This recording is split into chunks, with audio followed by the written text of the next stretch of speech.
Hello, one and all, and welcome to the podcast we call the Fantastival with myself, Stephen Nussbaum. In the podcast, where I invite my guests to come on and talk to me all about their musical taste, their memories, their experiences, and they get to collect their fancy festivals, which I have christened a Fantastival. This is a pre-recorded intro, which I don't normally do. I have done for this episode due to messing up my episode numbers in the real-life introduction I'd done in front of my guest this week. More on that to come shortly. So a pre-recorded intro for a very special episode. And before we talk about the episode that is coming up for you, just want to shout out Amy Day, who was my last guest on the 171st episode of the podcast. Amy was a wonderful guest, very passionate about music, and also her own podcast, which she co-hosts, the wonderful Mersey Melody podcast. So thank you, Amy, for coming on. You were a superb guest. If you've not yet listened to that episode, please go back and do so. You won't be sorry, and it's only 28 minutes long. So that was 171. If you're listening to this one, you must know you're tuned into the 172nd episode of the Fantastival Podcast, and I was absolutely delighted and elated to have on the pod coming up very shortly, singer, songwriter, and just a top man from the legendary band Shed 7, Rick Witter.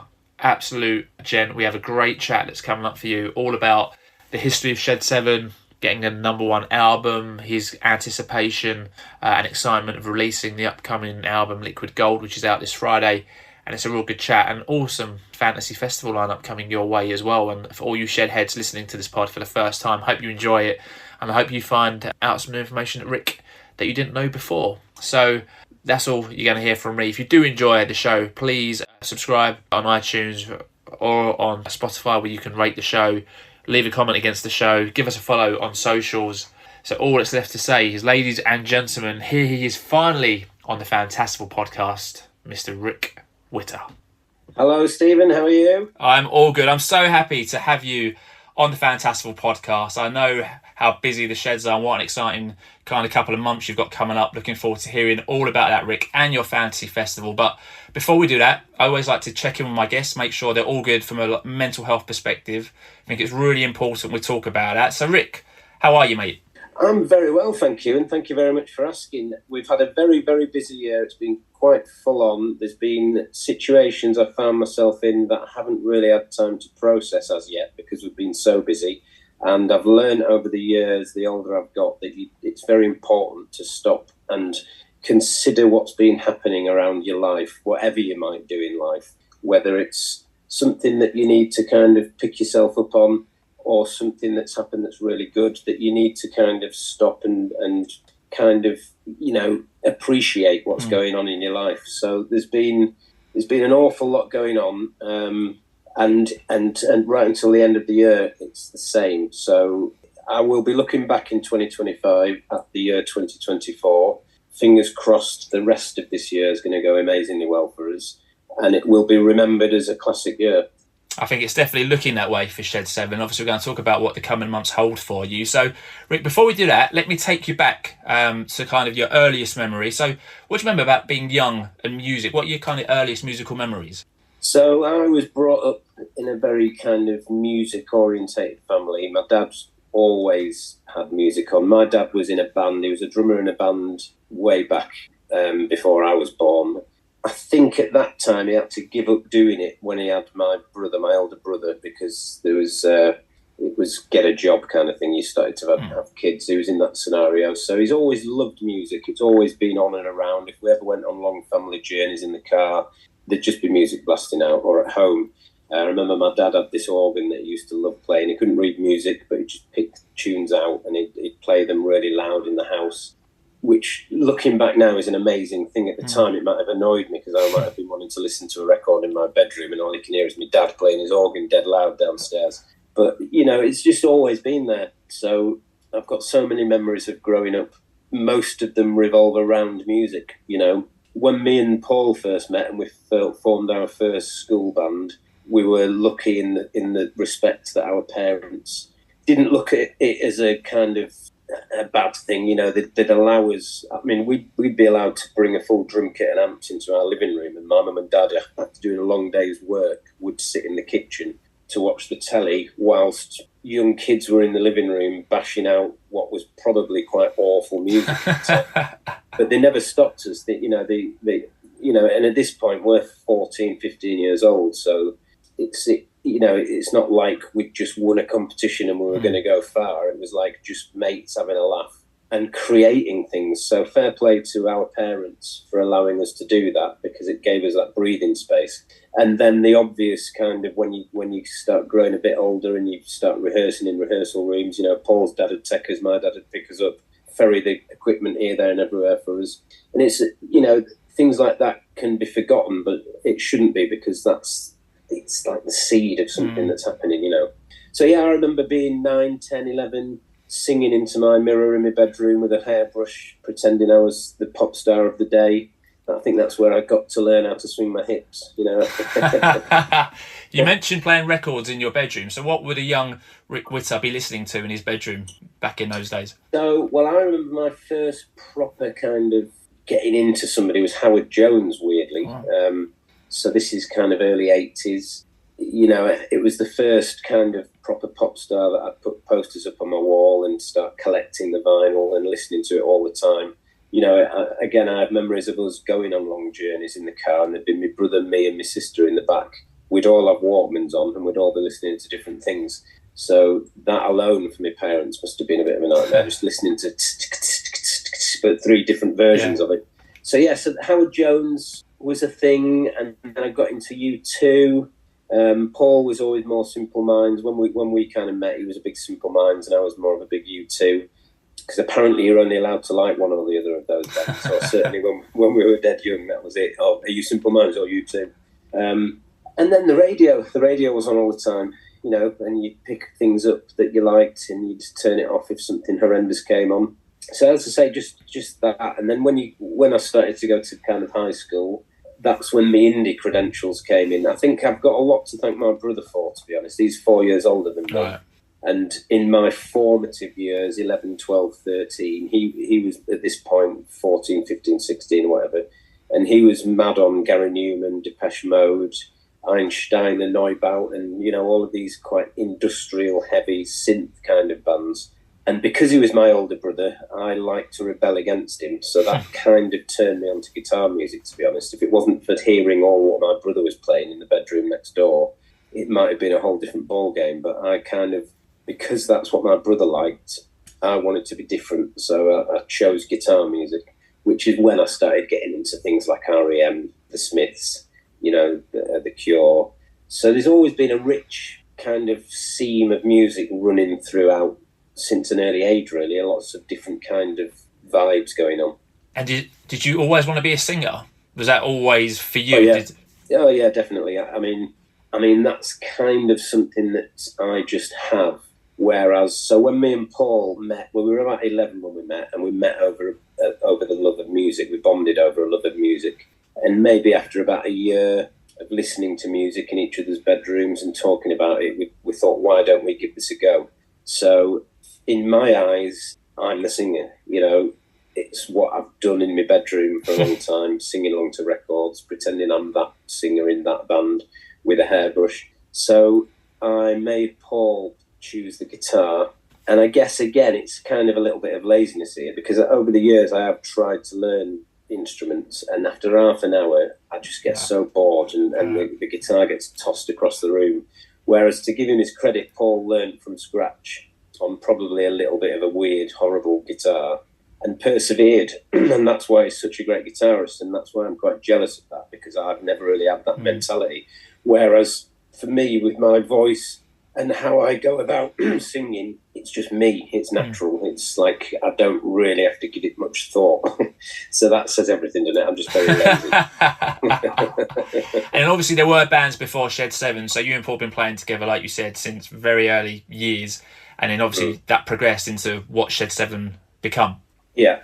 So yes. So me, Paul and Tom all were in the same year at school, in Huntington School in York.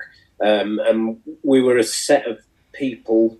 There was maybe about 10 of us in the whole school year that liked indie music, liked guitar music. Everyone else was really into whatever was in the charts at that time. So we kind of grew closer as friends because of that, and then that led on to inviting Tom into our first major band. I mean, me and Paul's first ever band when we were about 12 was called Enam, and we were called Enam because Paul at the time was obsessed with war films and, you know, Vietnam. Right. And so he suggested we call our first band Enam because it's the end of the word Vietnam. So I let him have that one. And, you know, we were writing songs that you would imagine 12, 13-year-old boys would be writing. You know, I think we might even have some cassettes still somewhere in the loft of some of this stuff. And then that progressed on. I mean, even at that point, we had like comedy bands. We had a band called What About the Horse then, which was basically... no, sorry, that wasn't. That was a different band. We had a band called Grandad's Squeaky Toy, which was a side project. So we're 13 years old. Already on the side projects. And that was songs solely... because I kind of got into Half Man, Half Biscuit, and I liked their kind of comedic songs.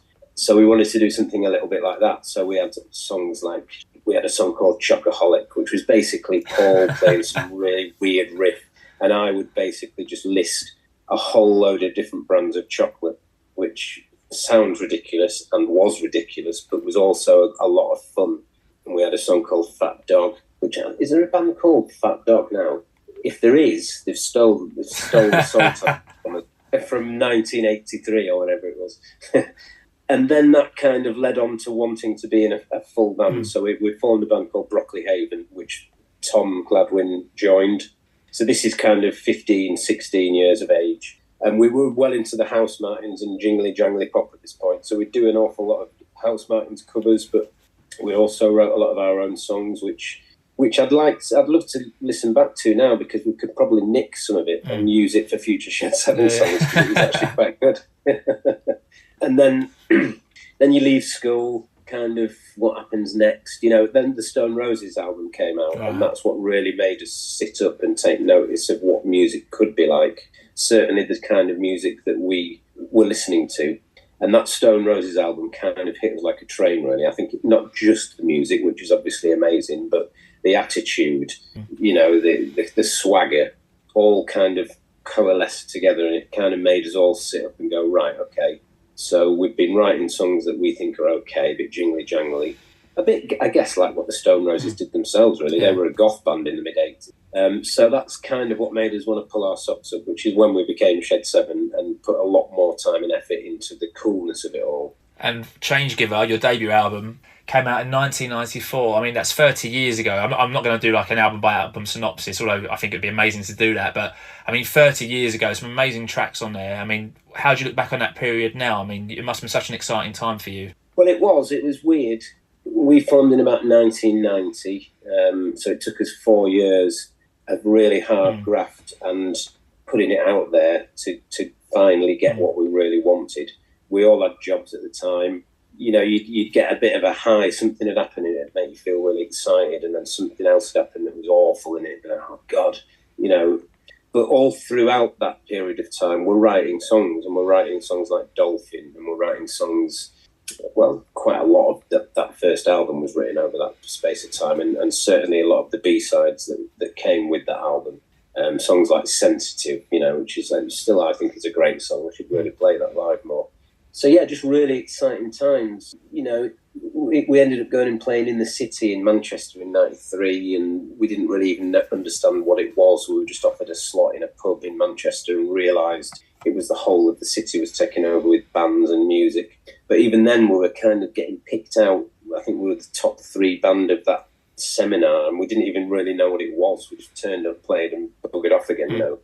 So yeah, there's lots of excitement that kind of came to us. We were just loving what we were doing, don't we? I mean, you realise at the time, between about 1991 and 1993 or 4, it's certainly in York. York's a very oldie worldy, touristy kind of city, and it's lovely. And the reason we still live here is because we love it so much. But certainly then, the music scene wasn't particularly great. There wasn't a lot of bands. Certainly there wasn't really very many indie bands. There's maybe folk bands and funk bands and maybe hard rock bands, but not so much what we were doing.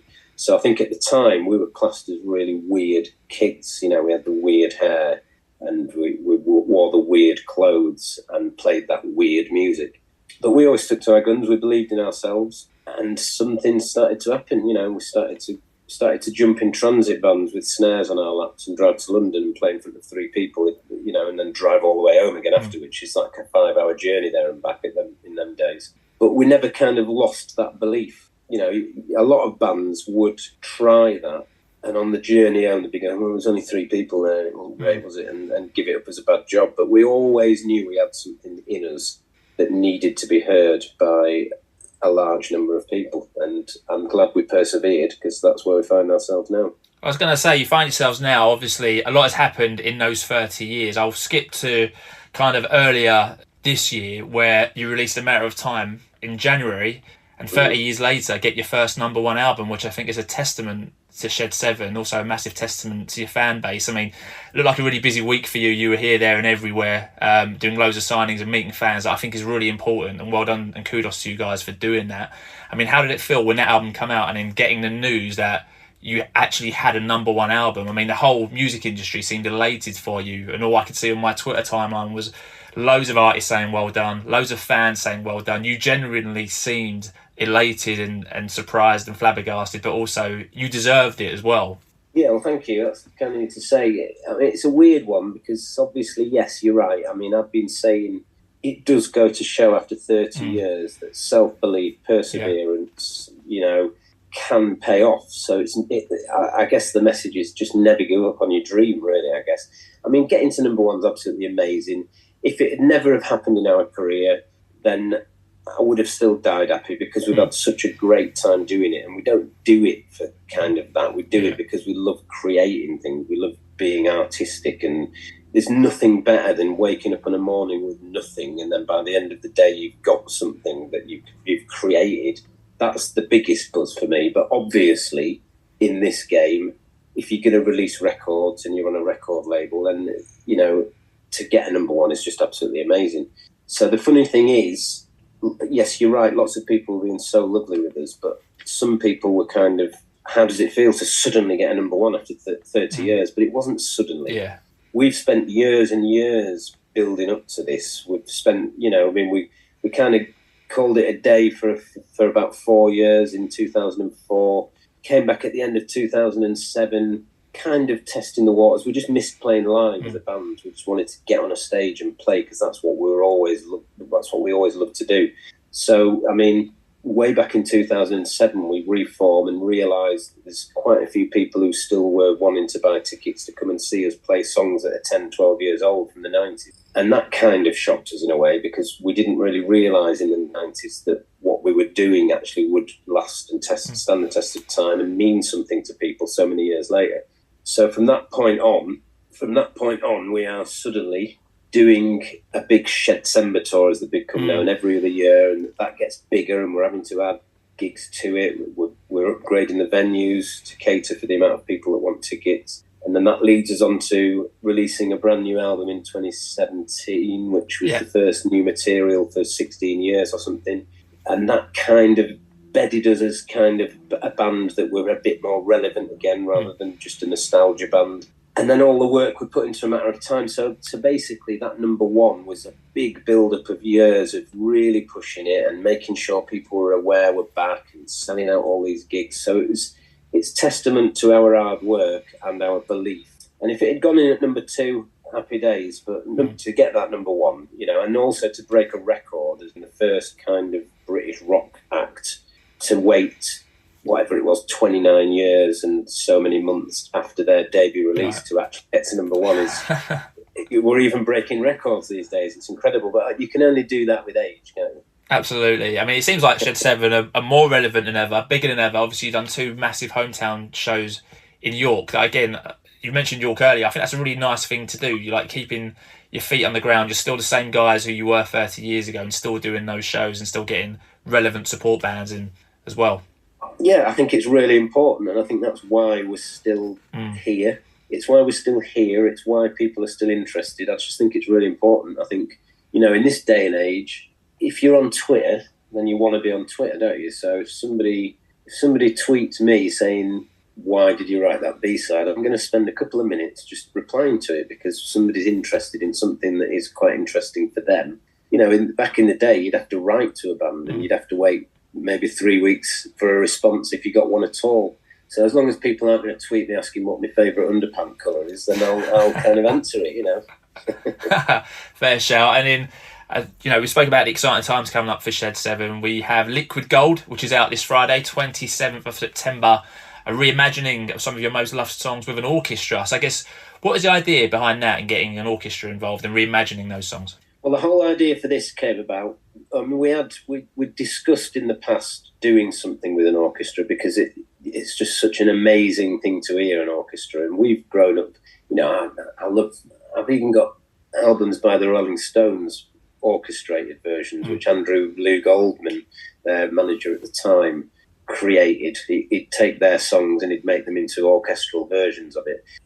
And it just sounds so good. It takes the music off to a whole different direction.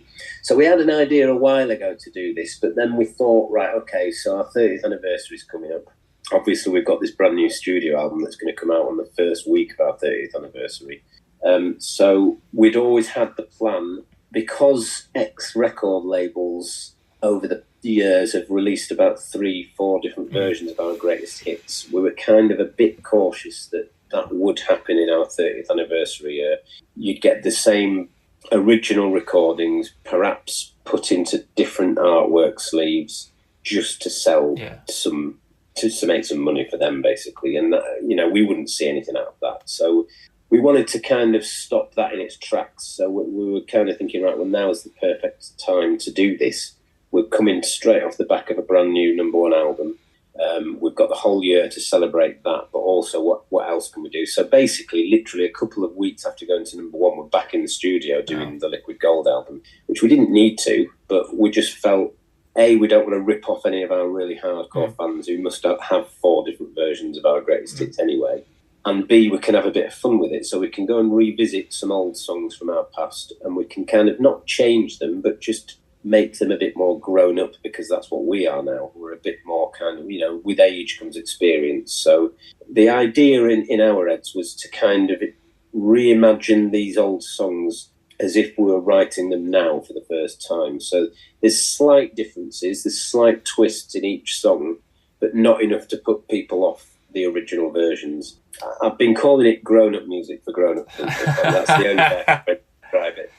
Well, obviously, there's a few tracks already available on streaming platforms. I think they sound excellent, and looking forward to hearing the album in its completeness. How did you find it, I guess, going back into the studio and singing them as the Rick Witter of today, as opposed... So when you're singing Chasing Rainbows, right, into a studio, obviously that song's got loads of emotion. It's a fan favourite. How did you, I guess, approach going back into the studio to sing a song like that? Well, you mentioned Chasing Rainbows. That was the trickiest song on the album to do, because that means so much to so many different people. And we've heard over the years, so many stories of people using it for family members that have died, and it's the ideal funeral song, but equally it's the first dance song. People have taken to that song in such a way where we were very, very nervous about destroying it or destroying the legacy of that song, but I think we've nailed it. I think we've put so much emotion into it. I mean, again, until it came out a couple of weeks ago, we were very nervy about that one coming out, but the reaction to it's been really lovely, so that's great. But regarding all of it, really, over the years we've sang them songs so many times that it wasn't really difficult, in the sense, certainly for me singing them and my lyrics. It was more fun because it was a relaxed scenario. We'd kind of, as I say, we'd tweaked little bits of the of the arrangements. So once we'd got our heads around the little tweaks that we'd done, it was just a lot of fun, and it was great at the end of the day playing them back, what we'd done, and seeing these differences. I mean, for example, Going for Gold, we chose that on purpose because way back in the day that was very brass heavy. There was no strings on it at all, really brass heavy. So we wanted to do that song because the strings would definitely take that song off in a totally different direction, which it's done. Excuse me. And there is the end of that song now, Going for Gold, changes slightly, which will be a bit of a shock when people hear it. But I think after 3 or 4 listens, people will get what we've done and why we've done it. Sounds fantastic. Looking forward to listening to it. And you mentioned having fun, and then I guess the fun starts when the album gets released, right? So you go back on the road, you've got an itinerary of meeting fans. Again, loads of signings in record shops in the first week of release. Yes, there's all of that to come. So we know what we're expected, Tom, now, because we did it all in January. It's just brilliant, especially when you've got a new release coming out, just to get out there and meet the people that are keeping you popular. You know, we do loads of gigs, people come and see us, but to actually get to shake people's hands and have a picture with them is just an amazing experience. So it's hard work and there's lots of travel involved. We're really looking forward to it. And now, as I say, we've done it once this year, so we know exactly what's coming. So I'll have my suitcase packed and I'll be ready to go. And then straight after that, you're pretty much into your tour, right? So you're doing 6 shows in October where you're going to play Change Giver in full. Yeah. So, I mean, how much things can we cram into one year? I mean, this is what I'm saying about 2024. We'll look back and we'll go, wow. I mean, lots of bands would just solely dine out on having a number one album and spend 4 years just concentrating on that. I feel a little bit guilty about the Matter of Time album because it came out, it went to number 1, and then immediately it felt like we'd given birth to a child and we've locked it away in a cupboard. So I feel a little bit bad for that album. So I'm really looking forward to the big tour at the end of the year so that we can actually play some songs off it and give it the due that it deserves. And there's some great songs on that I'm really looking forward to getting out and playing live. And that's weird as well with us because judging by the Museum Gardens gigs we did, where we did play a few of them, and judging by just the general reaction online to these new songs, usually bands can be a bit concerned or worried about playing new material because people just want to hear the old stuff. And they might go to the bar or they might go and have a wee because they're playing a new song. But I'm convinced that when we play these new songs, everyone's going to be absolutely loving it. So I'm really, really looking forward to getting out on tour for this 30th anniversary greatest hits thing and including a lot of Matter of Time. But yes, before then, we're doing 6 gigs playing our debut album in its entirety. I mean, come on, we haven't even rehearsed for that yet. So there's certain songs off Change Giver we've probably not played for about 20 years. So we need to, A, I need to listen to it to remind myself of how these songs go. And then B, we need to get in a room and look at each other and go, how does this go again? That's incredible. You mentioned the 30th anniversary tour. I mean, starts in Sheffield on 14th of November, wraps up in Brixton Academy, and then you've got 2 dates after that. I mean, it's pretty much every date when I was looking at it earlier is sold out. It's incredible, kind of the way the gigs are going. Absolutely. It is insane, really. Yeah, it's absolutely brilliant that it's happening. But we've put a lot of hard work into this, so we seem to have stepped up a level, which is absolutely amazing. You know, I mean, we've been going for so long. Through the 90s, we were always, if Britpop was in a league table, we were always classed as Championship Britpop. We weren't in the Premier League of Britpop. So, you know, again, it's that kind of just keep doing what you do and things will happen, you know. I mean, God knows, in 4 or 5 years' time, we might be Mud, our name might be Mud again for one reason or another. So we're loving this time. We're coming up with the goods, and we've got an absolutely amazing fan base that seem to just get on board with what we do and seem to really love it. So long may that continue. I mean, the idea is, because it's been so intense this year, which is weird for us, it's never usually this intense. I'm waking up now in the morning and I'm going to clean my teeth, and the first thing I'm doing is looking at myself in the mirror while I'm cleaning my teeth going, not you again. So I'm imagining there might be quite a few people out there thinking. So after Christmas, the plan is to go a little bit quiet for a few months, just to give people a little bit of breathing space from Shed 7 and just allow them to listen to the music without us hard selling or telling people what we're doing next. You know, just give people the opportunity for the first few months of 2025 just to put the music on and just listen to it and enjoy it. And then we'll be back for some festivals and some gigs in the summer. So in that downtime, my plan is to start writing the next album. So there's no signs to stop, but we just might go a little bit quiet apart from behind the scenes. Sounds like a good plan to me. So Rick, I guess you spoke about kind of your early musical memories. What are you listening to now? I mean, if you even get time to listen to music, what's on your streaming platforms or on your record player or CD player at the moment? Well, I just listen to a lot of different type of stuff. It just depends what mood I'm in. I mean, there's a lot of really good up and coming bands out there, which is great to see. I mean, the Rosellas, the Goa Express, I really like them 2 bands. My son's in a band called Serotones, and they're kind of on the trail again, doing stuff, and they're coming up with some really good stuff. They keep demoing new songs, and my son's sending them to me, and I'm going, wow, this is different to nearly everything new I'm hearing by young bands at the minute. It's really different and unique. So I'm hoping that something good will happen for him and them. But then, you know, I like to dip in and out. I like to go back in time. We'll talk about a little bit of this when we start talking about the Fantasy Festival thing. But, you know, that's the quality of great music. There's so much of it out there.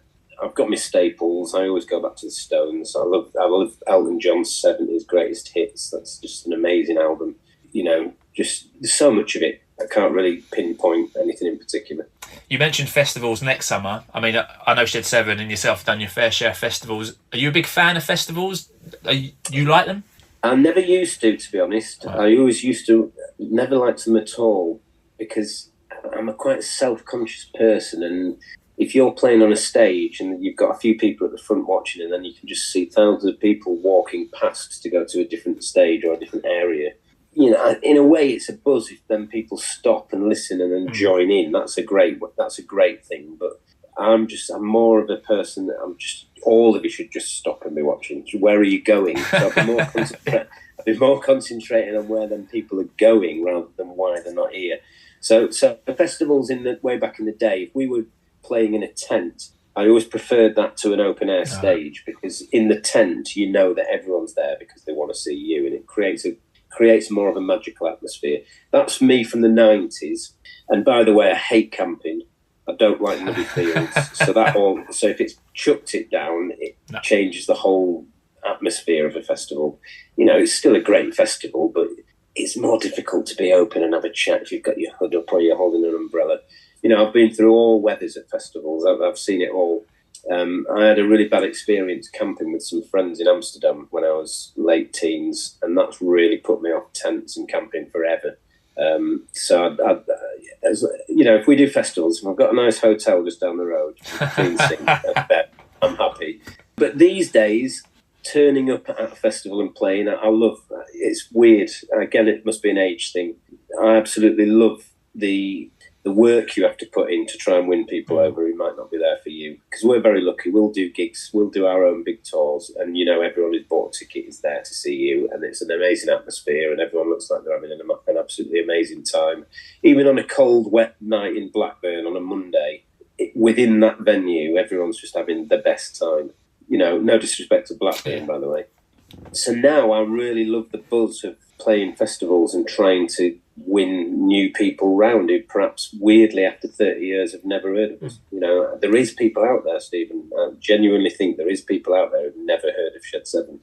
Yeah, I think there definitely are. When I had John Power on and Cast, he was talking about supporting Liam and playing to a new generation of people who might not know who Cast are, which sounds bonkers to me, but completely validated. Well, we exactly the same. Earlier on, a couple of months ago, we played with Blossoms and Withenshaw, and I think the K's played, Inhaler played. We were probably twice the age of all of these bands. We could have been their dads. And we go on in front of 35,000 people, and the first few rows of people are very, very young kids who look a little bit confused. But that's the aim, isn't it? Yeah. That's the aim, because we came on and we did a great 40-minute set. We played a lot of our old hits that these kids probably have never heard, and a lot of them looked like they were loving it by the end of it. So, you know, that's the aim, to try and win new people over and get as many people as you can in their homes or in the cars listening to our music and loving it. That's what's the point otherwise? Absolutely. All right, we spoke about aims. The aim of this very podcast is getting our guest, which is Rick, today, to collate his fantasy festival. So Rick gets to choose any 5 acts, one of whom must play one of their studio albums in full, and an encore, which all 5 acts can perform together to end his fantasy festival. So it's very simple for any first-time listeners. 5 acts, 5 time slots. So I mentioned Amy Day, who is my last guest. She collated her Sunshine Festival. In her opening slot, she picked Cast. She loves Cast. Great shout. Super Seconds, she picked David Bowie. Midway Madness slot, she picked Joni Mitchell. As her pre-headliner, she picked Howlin' Wolf, which is a great shout. And for her headliner, she picked the Beatles. And for her encore, she picked all 5 of her acts to perform Itchy Park. So very simple premise. But Rick, before we talk about your 5 acts, we need to give your fantasy festival a name and a venue. So Rick, what are you going to call your fantasy festival? Well, I gave this a bit of thought, and it's not great, but the Experience Festival, or in brackets before that, Are You Experience Festival. Okay, so there might be a little clue there, maybe, to one of your acts potentially. We'll come back to that, shall we? Absolutely. All right, let's give your festival a venue then. So we can go big, small, we can go local, or we can go far away. We can go to Bootham Crescent if you'd like. We never had one at Bootham Crescent before, which is the. Well, that'll be tough now because unfortunately it doesn't exist, and it now has flats on it. Oh, I'm sorry to hear that. They've moved the ground. It's now called the LNER, and it's up at Monk's Cross, which is a shopping centre. Oh, I'm devastated to hear that. I remember York as a football league club many moons ago. All of them memories of Bootham Crescent. So, I've got two options. Okay. That's all right. Yeah, absolutely. First one, I'm keeping it York-based because that's where we live. We've chose never to move out of York, so it's a York-based festival. I remember once, very, very early in Shed 7's career, in fact, it might have been one of our first ever gigs. We were due to play in this bar on Stonebow that became Fibbers for a long time, which was kind of the music venue for up-and-coming bands to visit York and play. Before that, it was called Ellington's, and it was run by two lads, and they just opened this. This is probably about 1991. And we were the first band booked to play it, so we're just a local band, and we're excited because it was one of our first ever gigs. So we turned up for sound check at about 4:00 to be told that we couldn't play because they hadn't managed to get the live music license. So we were a bit disappointed by this because we'd built it up and we'd told some friends to come. So we thought, how can we get around this problem? So at the time, Alan, the drummer, used to work just outside Selby, and there was a lot of generators in the yard where he used to work. So he went back and got a big generator and brought it back over to York, and we set up in Sainsbury's car park on Fossbank, on an outdoor car park just down the road from Ellington's, Fossbank Sainsbury's. It's still there, and we set up and told all of our mates to come to Sainsbury's car park at 7:30. We'd set up outside and started playing, and there must have been maybe 30, 40 of our mates watching in a semicircle. So we're doing this gig, and the whole idea turned into a bit of this could get us a little bit of press here. A band making a lot of loud noise in a car park in the middle of York. So we're kind of hoping the police might come. We're kind of hoping that someone might phone up with noise complaints, and the police might come. We only had about 7 songs, and we managed to get through the whole 7 songs, and I'm getting more and more annoyed because we're not getting stopped. So I think we played 2 or 3 of the songs again, and then the police still didn't come. So we ended up finishing. I think I got one of my mates to go and call the police. They still didn't come, so we finished the gig, and the crowd dispersed, and we're kind of packing up the drums, and we're turning the generator off, and we're packing all the guitars into the cases, and then there's the police going, "What are you doing?" So it doesn't matter anymore, we've finished. Yeah. So it didn't really quite go down as planned. So either the festival could be held in Sainsbury's car park in York, or alternatively, if that's not romantic enough for you, where we've just done 2 gigs in the Museum Gardens, which we did in July, and that's an amazing, lovely part of the city. So we could expand and have a little bit of both, a bit like the Manchester in the City music seminar, where it happens in various places. So we could have a bit of Sainsbury's car park and a bit of the Museum Gardens. It's a stone's throw. Let's do that. I think that's a great idea. It's the first time I think we've ever gone to a Sainsbury's car park for a fantasy festival, so I'm well behind that, Rick. All right, I love that. Rick, I know how difficult it is just to get your acts down to 5. I know you must have lots of acts who you love. So any acts who you want to give an honourable mention to who you love but aren't going to make it into your Are You Experience Festival? Yeah, okay. So there's a Swedish band who don't exist anymore called The Soundtrack of Our Lives. Oh, I know them. I saw them support Oasis a couple of times back in the day. Yeah. Right. Well, I've seen them various times. I saw them in Leeds Cockpit, and I saw them at a festival somewhere. That Behind the Music album's brilliant, and also the first album, Embryonic Rendezvous, I think it was called. Just really great indie rock and roll. And to be fair, at the time, I was surprised to find out that they were Swedish. I honestly thought they were a British band because they were a lot better at being indie than a lot of British bands at the time. So that's an album that I do go back to and listen to quite a lot. So that would have been lovely to have had them on. The Pretenders, I love the Pretenders. They've got a lot of hits, so that would have been a lovely thing to involve as well. Unfortunately, not quite enough time on my list. Stone Roses is a bit of a given, but they don't make the final 5, so the Stone Roses would have been good, especially in the pomp. Maybe going back to 1989 Stone Roses, that would have been ideal. And I recently bought the Bill Ryder Jones most recent solo album, and that is, I'm loving that at the minute. I can't stop listening to it. So he'd be definitely on the subs bench too. All right, okay. Some great acts mentioned who aren't joining us. I guess it's time to focus on the acts who are. So 2 o'clock, we're between the Fossbank Sainsbury's and the Museum Gardens.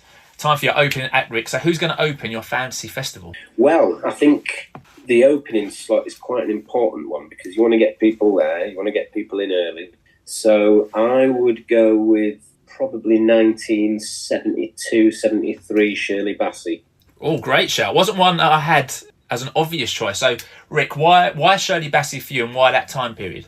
Well, obviously the voice goes without saying, but this is an album I put on frequently by her. She had an album called Something from around about that time, the early 70s. And the first track on it is a cover of the Beatles' Something, the George Harrison song, Something. And it's absolutely amazing. And it's kind of a little bit like what we were trying to achieve with Liquid Gold with an orchestra. So she's slightly twisted the arrangement. She's bunged a big orchestra on it. And with her voice, it is amazing. There's not many cover versions that are kind of up there with the original. I mean, the original is always best. That there's no doubting. The original is always best because it's the original. Yeah. But the certain songs can aspire to be as good as the original, and you know, just even the end of that particular song where it changes rhythm is just such a joy to hear. So because it's an album that I listen to quite a lot, then that's definitely Shirley opening up for me. Great shout. All right, Shirley Bassey, I think that's the first time she's been picked for a fantasy festival on it, so breaking new ground. That's Shirley first and Sainsbury's first. I'm doing all right here. Absolutely. So Shirley Bassey's going to play from 2 till 3. We'll take a half-hour break. That'll take us to 3:30. So, Rick, who are you going to have follow Shirley Bassey in your super second slot? So just to change things up a bit, I would probably have the Lars. Okay, great shout. So yeah, and also this would be the album where they would play it in their entirety. Okay, great shout. I guess why the Lars for you then, Rick? Well, again, I mean, just what a time. When was this, 88, 89 that album came out? Was it that early? Yeah, around about that time. Yeah. Or the first inclination of the album. Yeah, so I remember hearing There She Goes originally, because I think it was re-released a few times and only became a bigger hit later. I actually bought the first 7-inch vinyl copy of There She Goes in a bargain bin in Track Records when it came out first time round, and absolutely loved it. And then I heard Timeless Melody and thought, wow, this is absolutely amazing. And then the album comes out, and from start to finish, there's not many albums from start to finish where you just don't skip a track or you don't, you know. And then you find out that Lee Mathers wasn't really into it and he wasn't happy with it. And it's like, what? And it just creates even more, it makes it even more magical. Then you find out that Steve Lillywhite is brought in as an emergency producer because otherwise it's going to be binned, and Steve Lillywhite has to somehow transform it into something that's releasable because the record label are pulling their hair out. And even then, Lee Mathers is still not happy with it. You know, apparently he wanted to sprinkle some 60s magic dust all over it. Yeah. but it just sounds so good the way it is, you know. So, and talking about casts like we were earlier, ridiculously, I only found out a few years ago that cast supported us in about 2015, 2017. And he was telling me that the reason that they're called cast is because the very last word on that Lars album is cast. I thought that was so clever when I found that out. And it just goes to show there's meaning in everything, isn't it? So that album, start to finish, would just be such a joy to hear.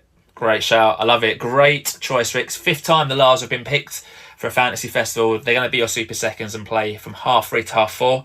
We'll take another half-hour break. We've got 2 acts down. We've got 3 to go. Take us to 5 o'clock. Time for your Midway Madness act, Rick. So who are you going to have follow the Lars as your Midway Madness act? I'd probably put the Pogues on. I do love the Pogues.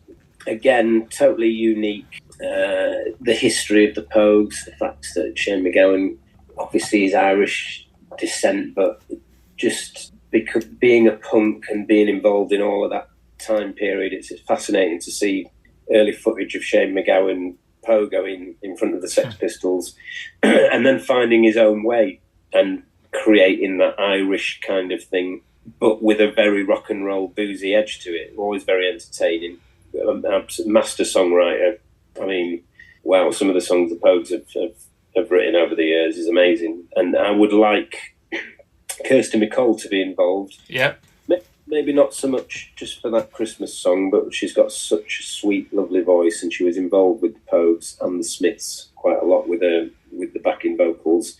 So to have Kirsty there featuring on the Pogues live performance would be absolutely amazing. All right, we're going to do it. She's going to join the Pogues. They're going to play for you. Second time they've played at Fantasy Festival, Midway Madness. Great shout. They're going to play 5 till 6.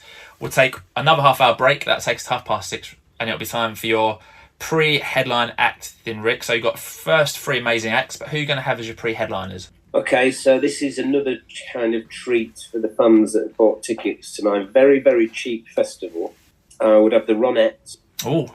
And I would be making sure that they played all of the big hits, and I'd make sure that they had a stage set that was like the 1960s, like when you saw them on telly programs or whatever, they'd be positioned in the middle, and you'd have the old school brass section over here with the music sheets and the old cool band behind them. I would make sure that was all a huge thing.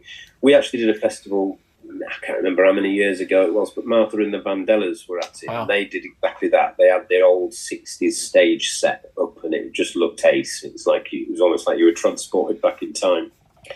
So the Ronettes doing all of their big hits with that, but then I'd also insist that the Ramones came out and joined them for their version of Baby I Love You. Have you heard the Ramones version? Yeah, it's a great version. Great version. An incredible version. So to go from the Ronettes to inviting out the Ramones to join them and all sing that rock and roll version of it together would just be a moment. All right, that's happening. That's definitely done. That is in. So the Ronettes with the Ramones are going to be your pre-headline act. They're going to play for an hour and a half. That's going to be fantastic. That'll bring us to 8 o'clock. One more break, and it'll be time for your headliner. Now, based on your title of your fantasy festival, I think I can hazard a guess of who your headliner might be. Well, don't be too eager, because this person would be another featured guest. Okay, all right. Talk us through it. I think the headline act would be Elvis. Okay, good shout. I think Elvis in his prime. I think maybe 1968 black-clad Elvis in his prime would be the coolest headline ever.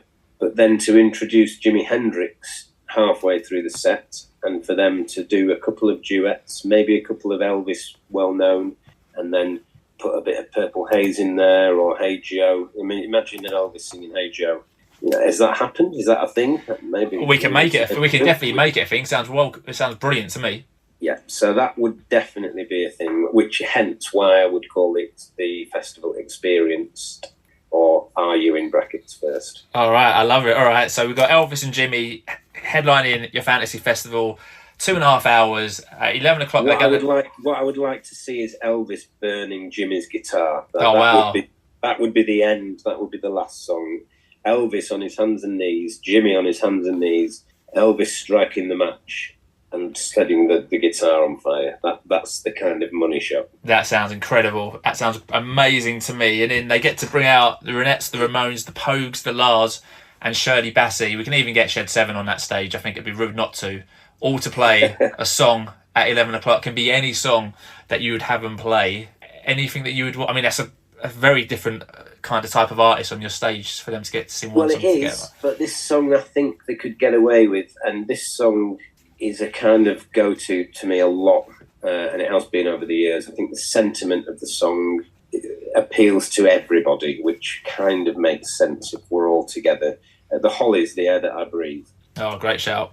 An extended version. I've heard a version where the guitar solo is twice as long, and it's such a great version. But yeah, I think just the sentiment, all of us need is the air that we breathe, and to love everybody. So to have everyone on the stage singing that, it'd be a massive final loving for everybody before it chucks it down and everyone has to go home in the hoods. Or the police turn up at Sainsbury's car park and chuck everyone out. Well, that's when the people are taking the stage down. That's when that would happen.